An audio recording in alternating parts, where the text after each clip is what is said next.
নমস্কার বন্ধুরা, আমি প্রিয়াঙ্কা। আমার নতুন আরেকটা ভিডিওতে অনেক অনেক ওয়েলকাম। এই যে দেখতে পাচ্ছ, এখন কিন্তু ভোর 5:30 কি 6টা মতো বাজে। আমি কিন্তু তখন উঠে পড়েছি। তার একটাই কারণ, কর্তাবাবুর জন্য ব্রেকফাস্ট বানিয়ে দিতে হবে। কারণ বললামই না আগের একটা ভিডিওতে, আমাদের কিন্তু সময়ে মানে প্রচুর ইম্পর্টেন্ট একটা জিনিস। আমাদেরকে সময়ে যদি না আমি সেই কাজটা করতে পারি, কমপ্লিট করতে পারি, তাহলে কিন্তু আমার কর্তামশাইকে না খেয়ে ডিউটিতে যেতে হবে। সারাদিন না খেয়েই প্রায় থাকতে হবে। আর তোমরা তো সকলেই জানো যে কোনো মেয়ে চাইবে না যে তার হাজবেন্ড এতটা কষ্ট করুক। যেহেতু তার কাছে তার ওয়াইফ আছে, ওয়াইফ থাকা সত্ত্বেও যদি না খেয়ে যেতে হয়, সেটা সত্যিই তার দুর্ভাগ্য। যাই হোক, আমি চেষ্টা করি ওকে একটুখানি প্রপার টাইমে খাবারগুলো রেডি করে দিই আর আর কি। যাই হোক, এদিকে কিন্তু ম্যাগি বানাবো। এই ম্যাগি বানানোর জন্য সমস্ত সবজিগুলো আগে কেটে নিয়েছিলাম। তারপরে এই যে মশলা কিন্তু কষিয়ে নিচ্ছি। তারপরে কিন্তু এর মধ্যে জল ঢেলে দেবো। জলটা মানে যখন একটু ফুটে আসবে তখন কিন্তু ম্যাগিটা দিয়ে দেবো। জাস্ট এটা সিম্পল একদমই রান্না। আর এই যে ধনে পাতাটা কিন্তু মানে আগের দিন নিয়ে আসা হয়েছিল। আর বুঝতেই পারছো তো, এখানে ফ্রিজ ট্রিজ কিচ্ছু নেই, সেই জন্য কিন্তু ধনে পাতাটা একটুখানি নষ্ট মতো হয়ে গেছে। আর আমি জলের মধ্যে ভিজিয়ে রেখেছি, যেগুলো ভালো সেগুলো কিন্তু দিয়ে দেবো। আর এইদিকে বেটু কিন্তু উঠে পড়েছে।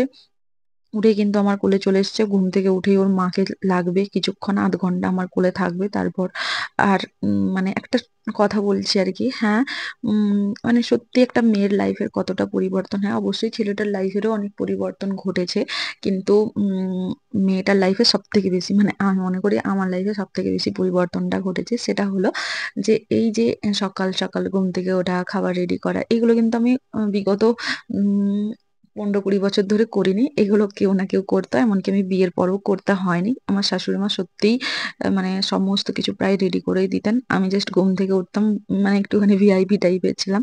কিন্তু এখানে এসে যাই হোক, একটা সংসার করছি নিজেদের দুজনের। এটা আমাদের দুজনের সংসার, দুজন। তাই ওকে বলছি, আমি যখন রান্না করছি তুমি একটু আমাকে হেল্প করো, মশারিটা তুলে দাও। কারণ বেটু কিন্তু এখানের মধ্যে বসবে। আর মেঝেতে প্রচন্ড ঠান্ডা, এখানে অলরেডি হালকা হালকা ঠান্ডা পড়ে গেছে।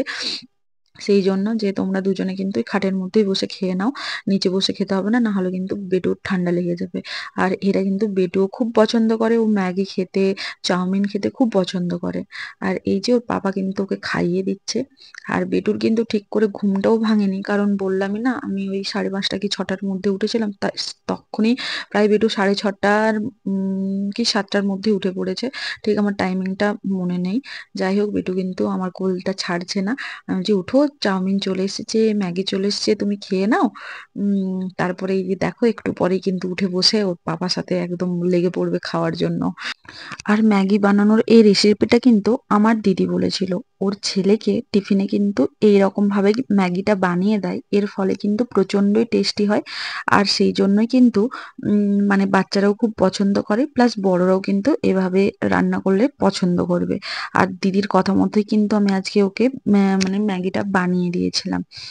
আর এই যে ওর পাপা কিন্তু খেয়ে নিচ্ছে, আর হাতে ফোনটা নিয়ে রেখেছে। ওর মানে দেখছে যে টাইমে খেতে পারছে কিনা বা টাইমে যেতে পারবে কিনা। আসলে কি বলতো, মানে ফৌজিদের লাইফটা না এরকম, মানে ওদেরকে টাইমে পৌঁছাতেই হবে, যাই কিছু হয়ে যাক না কেন, না হলে কিন্তু ওদেরকে অনেক কিছু প্রবলেমের মধ্যে ফেস করতে হবে। আর এইদিকে কিন্তু যেহেতু বেটুর কাছে খাচ্ছে, আমি বললাম ঝটপট আমি একটুখানি ব্রাশটা করে নিই। তারপরে তো সেই আবার বেটুকে খাওয়ানো আছে। আমিও আমিও কিন্তু ওই ম্যাগিটাই খেয়ে নিয়েছিলাম।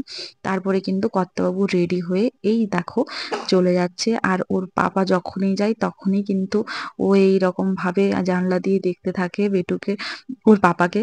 আর মানে কি বলবো, ওর মনটা ঠিক খারাপ হয়ে যায় যখন হচ্ছে ওর বাবা ডিউটিতে চলে যায়। এটা খুবই স্বাভাবিক না? ছোট বাচ্চা অত কিছু তো বোঝে না, যে জানে কোথাও না যাচ্ছে, ড্রেস ট্রেস পরে নিয়েছে। সেই জন্য কিন্তু ওর প্রচন্ড মন খারাপ হয়ে যায়। ওর কেন, আমারও হয়। কিন্তু আমি জানি 3 ঘন্টা কি 6 ঘন্টা পর ঠিকই চলে আসবে, ডিউটি শেষ হয়ে গেলে। এই যে ব্যাডমিন্টনটা একটুখানি খেলে নিল ওই পাশেরই কোয়ার্টারের একটা ছেলে, পাশে না আমাদের নিচেই থাকে আর কি। যাই হোক, বেটু এই যে টাটা করে দিচ্ছে। আর এইদিকে তোমরা কি খেয়াল করেছো, আমার টিপটা কিন্তু ও মাথার মধ্যে পরে নিয়েছে। আমাকে কিন্তু একদমই টিপ পরতে দেয় না। আর অনেকগুলো জামা কাপড় ছিল, মানে এই বার্থডে ছিল, এই ক্যান্টিনে গিয়েছিলাম, এই বাজার করতে গেছিলাম, অনেক জামা কাপড় পরেছিলাম। তারপর বেটুও প্রচুর জামা কাপড় পরাতে হয়। এখানে ঠান্ডা পড়ে গেছে, এই যে একটা সোয়েটার পরিয়ে দিয়েছি ওকে এরই মধ্যে। সেই জামা কাপড়গুলো কিন্তু গুছিয়ে নিচ্ছি। আর এখানে না কোয়ার্টারে একদম অল্প জায়গা আছে, দুটো মাত্র রুম আর বাথরুম। আর কিচেন, মানে ছোট্ট একদম, মানে অনেক দিনের পুরানো কোয়ার্টার তো। আর এখানে যেহেতু খুব ঠান্ডা পড়ে সেই জন্য কিন্তু বড় বড় কোয়ার্টার বানানো হয় না, ছোট ছোট কোয়ার্টারই করা হয়।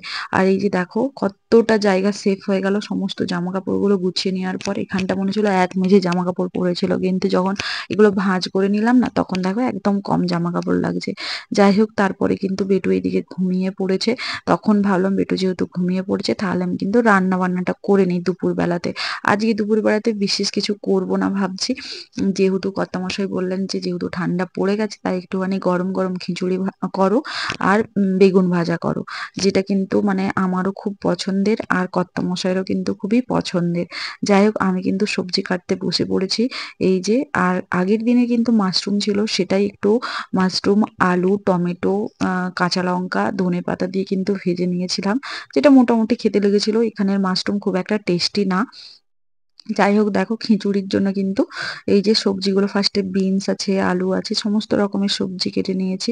সবজিগুলো কাটার পরে দেখি বেটু কিন্তু উঠে পড়েছে। এই যে বেটু উঠেই কিন্তু আমার কোলে চলে এসছে। আর কি বলতো, এখানে এসে সমস্ত কাজই বেটুকে কোলে করে করে নিয়েই করতে হচ্ছে। ও তো একদমই ছোট। আর এখানে ও সব থেকে বেশি সমস্যা হচ্ছে ল্যাঙ্গুয়েজের, কারণ সবাই হিন্দি কথা বলে আর বেটু তো বাংলা বোঝে। আর সেই জন্য কিন্তু ও কারো কাছে যেতে চাইছে না। যাই হোক, তারপরে কিন্তু আমি বেগুন ভাজা বসিয়ে দিয়েছি। আর বেগুন ভাজা করতে করতে আমার শ্বশুর মশাইয়ের কথা মনে পড়ছে, কারণ আমার শ্বশুর মশাই পুরো শীতকাল জুড়ে শুধু বেগুন ভাজা আর ভাত খায়, সেই জন্য আর কি আর কিচ্ছু কোনো সবজিতে হাত দেয় না। এই যে দেখো আমার এদিকে খিচুড়ি রেডি, আর বেগুন ভাজা, আর ওই যে যেটা বানিয়েছিলাম ক্যাপসিকাম, সমস্ত কিছু দিয়ে মাশরুমটা যাই হোক হালকা করে ভাজা করেছিলাম, আর কিছু না। আর কার কার শীতকালে খিচুড়ি বেগুন ভাজা খেতে ভালো লাগে প্লিজ কমেন্ট করে কিন্তু জানিও। আর আমরা পরের দিন কি রান্না বান্না করব তারই কিন্তু প্রস্তুতি আমরা আগের দিনই নিয়ে নিই। যাই হোক, কর্তামশাইয়ের আর্জি, তাকে ফ্রাইড রাইস করে দিতে হবে, সেই জন্য কিন্তু সে সমস্ত কিছু নিয়ে চলে এসেছে। ঘি নিয়ে এসেছে, কাজু, কিশমিশ, মুসুর ডাল বলেছিলাম একটুখানি শেষ হয়ে গেছে, আর গোটা গরম মশলা ও কিন্তু নিয়ে এসেছে। আর ভিডিওটা কিন্তু এখানেই শেষ করছি। বাই সবাইকে।